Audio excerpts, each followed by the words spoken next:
হয়েছি, ৭১-এ সফল হয়েছি, ৯০-এ সফল হয়েছি, ১৮-তে সফল হয়েছি, ১৯-এ সফল হয়েছি, যৌক্তিক সব আন্দোলনে আমরা সফল হয়েছি। আজকে ২৪ আমরা সফল হবো। রাজপথ থেকে আমাদের কেউ সরাতে পারবে না। আপনারা নেতৃত্ব পর্যায়ে যে ভাইরা আছেন অবশ্যই আন্দোলন শেষে আপনারা থাকবেন।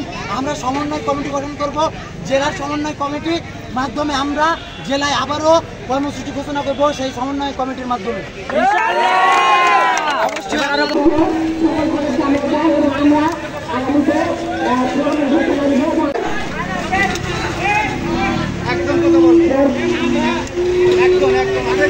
আপনার ছেলের অধিকার,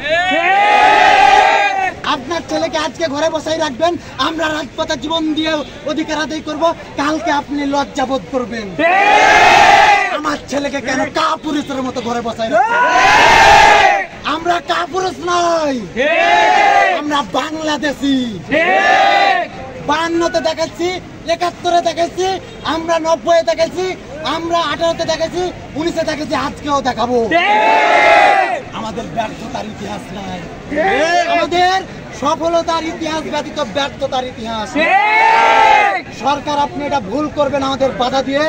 আপনি যদি বাধা দিতে চান, আপনি জানেন ছাত্ররাই কিন্তু ইতিহাস পাল্টায়, আমরা ইতিহাস পাল্টাবো।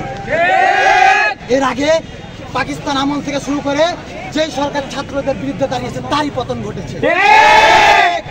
আপনি সুতরাং শুধরে যান, ছাত্রদেরকে বাধা দেন না, গুন্ডা বাহিনীতে হামলা করেন না। আপনার এই গুন্ডা বাহিনীতে আপনি পালাবার জায়গা পাবেন না।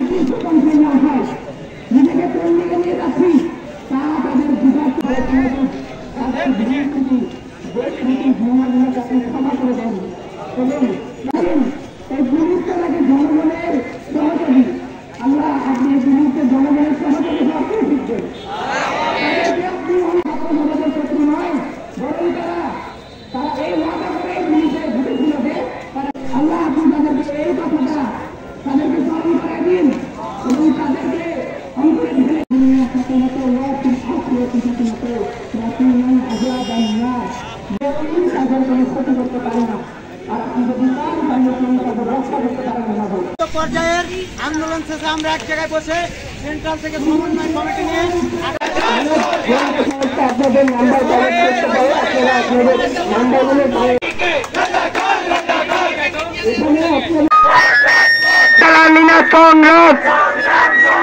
আমার ভাইয়ের রক্ত কে বলেছে, কে বলেছে, কে বলেছে, কে বলেছে